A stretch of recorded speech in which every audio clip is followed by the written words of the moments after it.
The heir to the largest fortune in human history was worth more than the entire gross domestic product of most nations.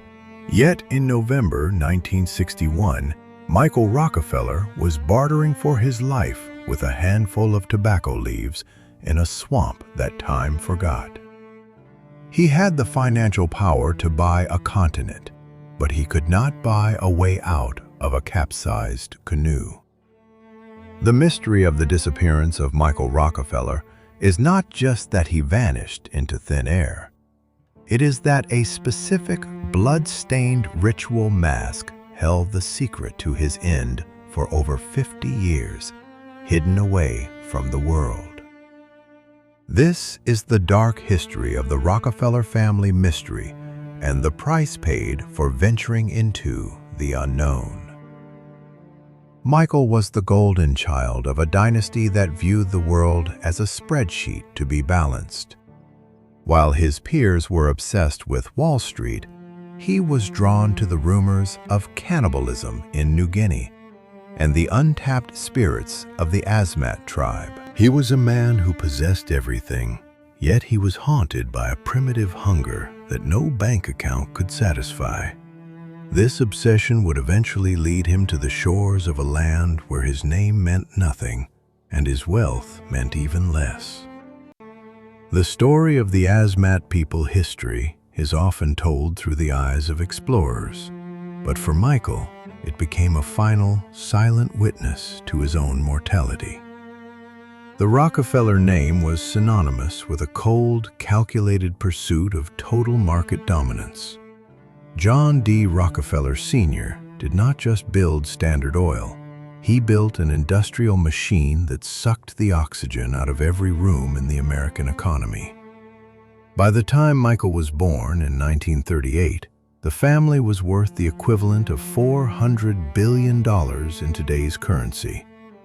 His father, Nelson Rockefeller, was the governor of New York and a man with eyes fixed firmly on the White House. Michael was born into a world of marble halls, silent servants, and the heavy weight of an inevitable legacy. He was the chosen child of the third generation, expected to lead boards of directors and manage massive trusts with the same clinical efficiency as his grandfather. But Michael had a different hunger that alienated him from the family business.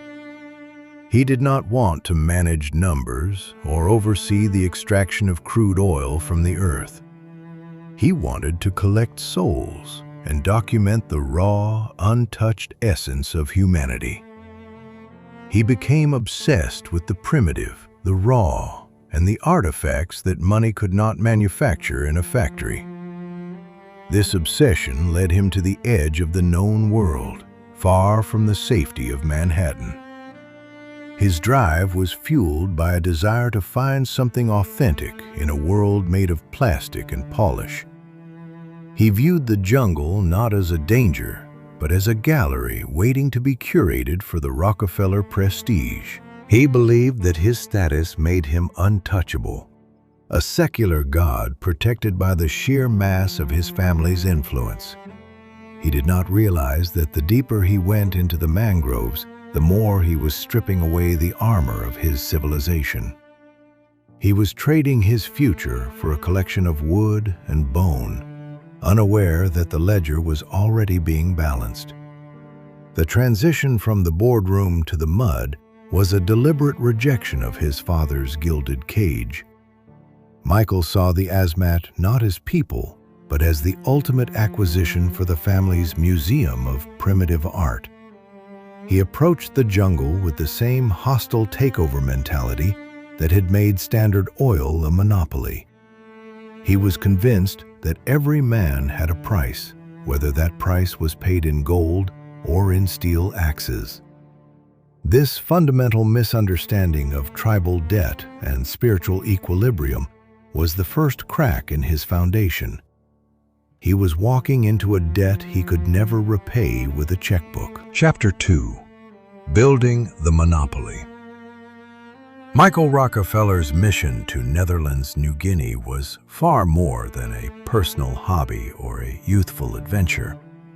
It was a strategic, hostile takeover of the primitive art world, executed with the same cold efficiency his grandfather used to crush independent oil refineries. He was acting as the primary agent for the Museum of Primitive Art, a family-funded institution in New York designed to cement the Rockefeller name as the ultimate arbiter of global culture. Michael wasn't interested in the common trinkets or tourist crafts found in coastal trading posts.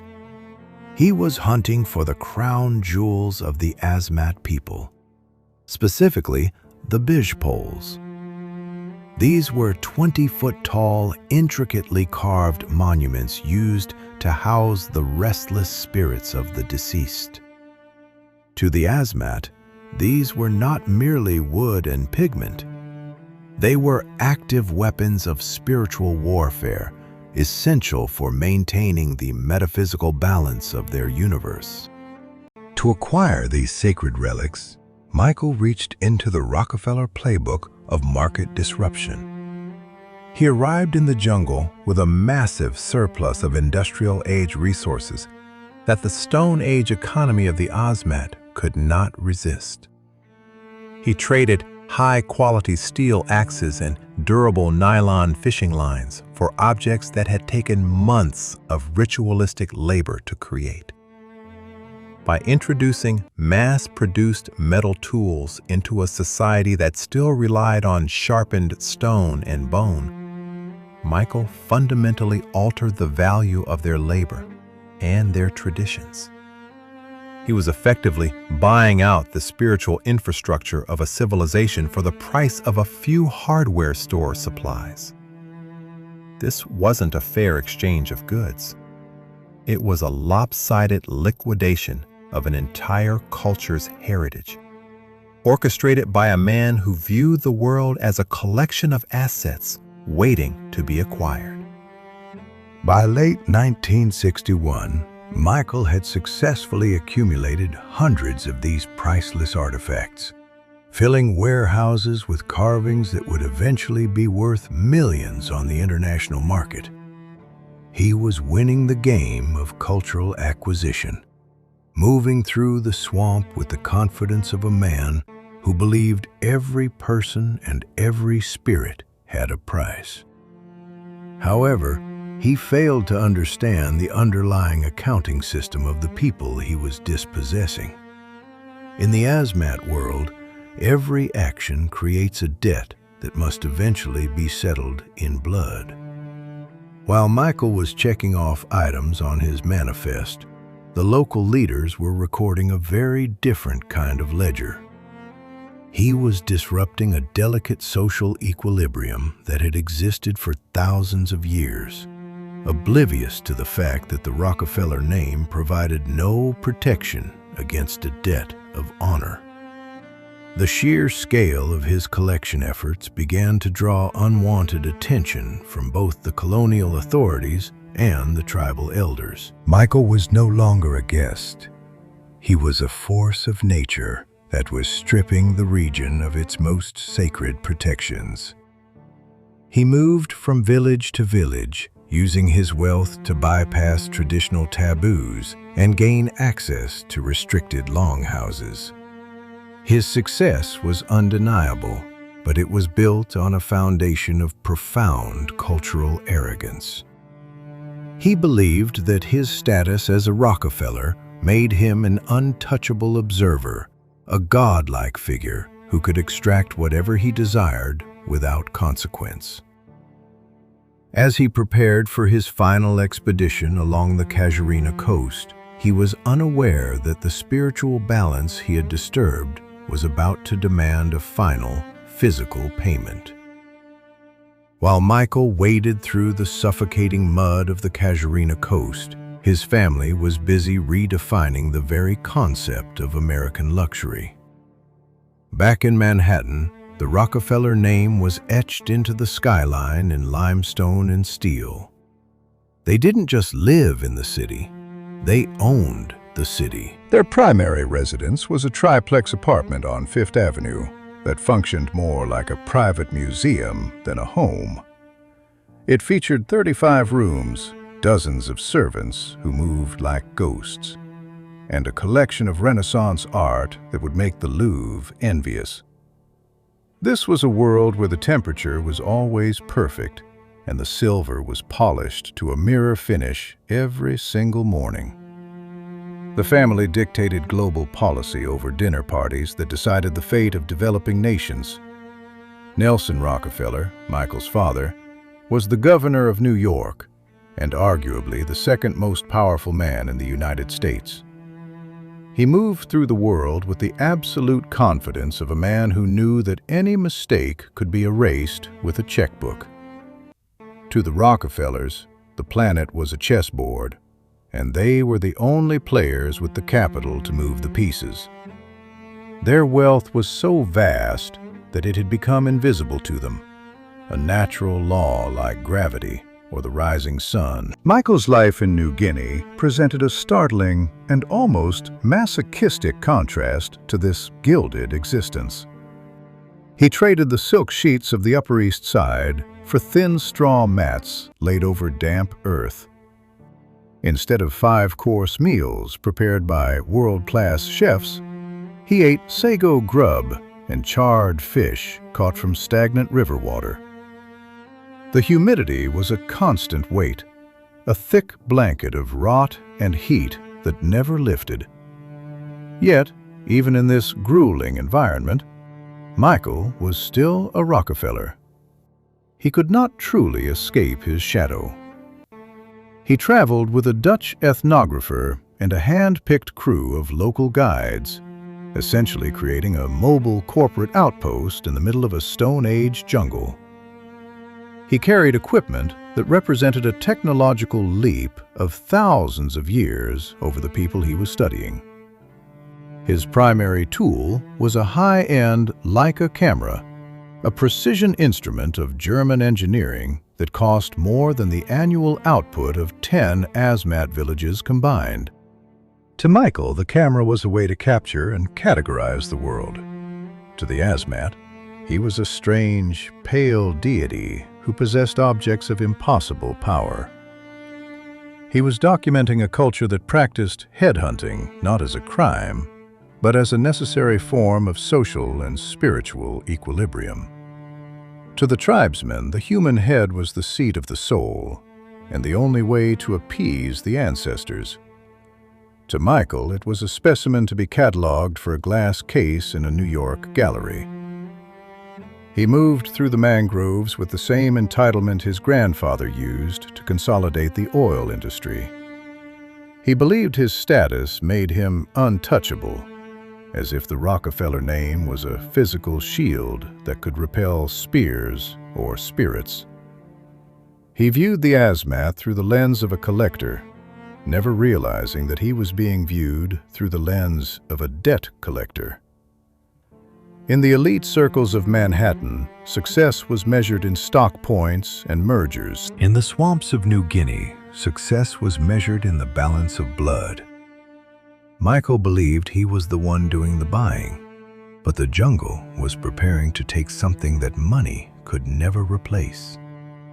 His hubris was about to collide with a reality that didn't care about his trust fund. The disaster began with a simple mechanical failure that no amount of Rockefeller capital could repair. On November 17, 1961, Michael's custom catamaran was swamped by a heavy sea while navigating the treacherous mouth of a river. The engine died, leaving the vessel a floating coffin drifting further into the Arafura Sea. His local guides, possessing the survival instincts of a people born to the water, swam for the distant shore and miraculously made it. Michael and his companion, Renee Wassing, stayed with the upturned hull as it drifted into the vast, shark-infested blue. For 2 agonizing days, they clung to the remains of their ambition, while the equatorial sun scorched their skin. The heat was relentless, a physical weight that drained the spirit as much as the body. Michael's patience, the very hallmark of his grandfather's legendary business success, finally snapped under the pressure of the elements. He turned to Vossing and uttered the final words of a man who believed his will could bend reality. "I think I can make it." He strapped 2 empty gasoline cans to his back for buoyancy, a desperate engineering solution for a billionaire in a world without safety nets. He began a 3-mile swim toward a coastline defined by dense, impenetrable mangroves. In his haste to conquer the water, he left behind his shoes and his status. Swimming toward a political powder keg he helped ignite. Michael was not swimming toward a neutral shore, but into a territory simmering with a specific, lethal resentment. Just 3 years earlier, Dutch colonial police had entered the Otsjanep village and killed several high-ranking tribal leaders in a display of imperial dominance. The Asmat tribe viewed the universe as a ledger that must always be balanced through the ritual of the hunt. They were waiting for a sign, a chance to settle the debt of blood that the white men had forced upon them. Michael was unknowingly swimming into the path of a people who saw the world not through the lens of profit, but through the cycle of spiritual retribution. As he neared the shore, Michael was stripped of every advantage the Rockefeller name provided in Manhattan or London. The gasoline cans kept him afloat, but they could not protect him from the eyes watching from the tree line. He was an outsider entering a sacred space at the exact moment the local culture demanded a sacrifice to restore their cosmic equilibrium. The man who had spent months trading steel for souls was about to find out that the Asmat had a much higher valuation for his life than he ever anticipated. He was no longer a collector of artifacts. He was becoming the ultimate artifact in a game of ancestral justice. The search for Michael Rockefeller would soon become the most expensive rescue operation in human history. But the jungle had already begun to close the loop. The family used every ounce of their political and financial leverage to move mountains and drain swamps, yet the silence from the coast remained absolute. The mystery of his final moments would remain locked away for decades, hidden behind the wooden teeth of a specific ritual mask. This was the moment the Rockefeller Empire finally met a force it could not buy, bribe, or bully into submission. The golden child was gone, and the hunt for the truth was only just beginning. The search for Michael Rockefeller was the most expensive rescue operation in human history. Ships, airplanes, and thousands of local tribesmen combed the coast for any sign of the golden heir. The family used every ounce of their political leverage and financial weight to tilt the world toward a solution. But the jungle does not accept bribes, and the ocean does not respect a trust fund. While the official narrative whispered of a tragic drowning, the open loop of this mystery lay in a specific, blood-stained ritual mask Michael had been pursuing.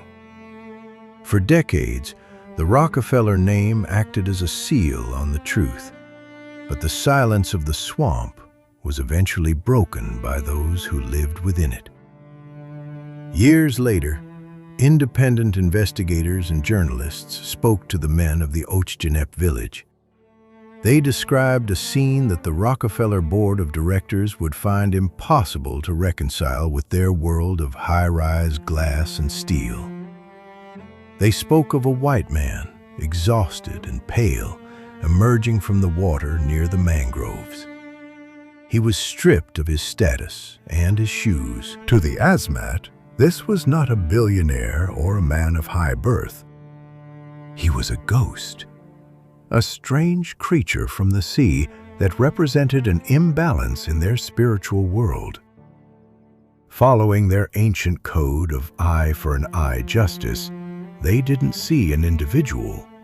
They saw a debt that needed to be paid. The village of Otsjanep was a powder keg waiting for a spark. Just 3 years prior, Dutch colonial authorities had killed several high-ranking tribal leaders in a display of imperial force. In the Asmat culture, the universe is a ledger that must always be balanced. If a life is taken, a life must be harvested in return to restore the equilibrium of the village. When Michael Rockefeller floated into their territory, he wasn't a victim of chance. He was the perfect currency for a spiritual transaction. They took him. They performed the ritual of the head, a ceremony designed to transfer the power of the deceased into the living. The Rockefeller Empire was built on the ruthless extraction of resources from the earth. John D. Rockefeller had spent a lifetime treating the planet as a source of raw material to be refined and sold. In a final, chilling irony, the family lost its most precious asset to the earth itself. The man who could have purchased a fleet of ships was reduced to a trophy in a longhouse, his bones used for tools, and his spirit claimed by a tribe he viewed as a subject for his collection. The extraction had finally gone both ways. The balance was restored, and the most powerful name in America was rendered powerless against the ancient laws of the Casuarina coast. The mechanics of this collapse were not financial, but existential.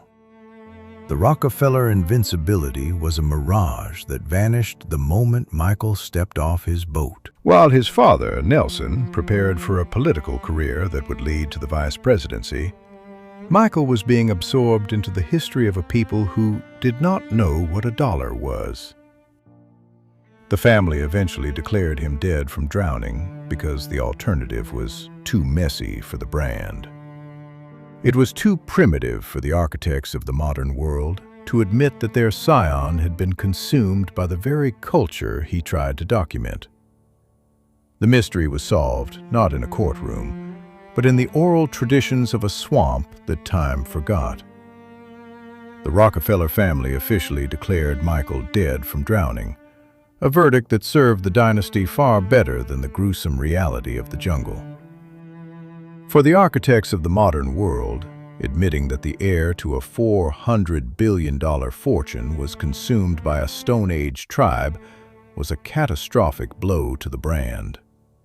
It was too messy, too primitive, and far too ironic for a family that prided itself on total control.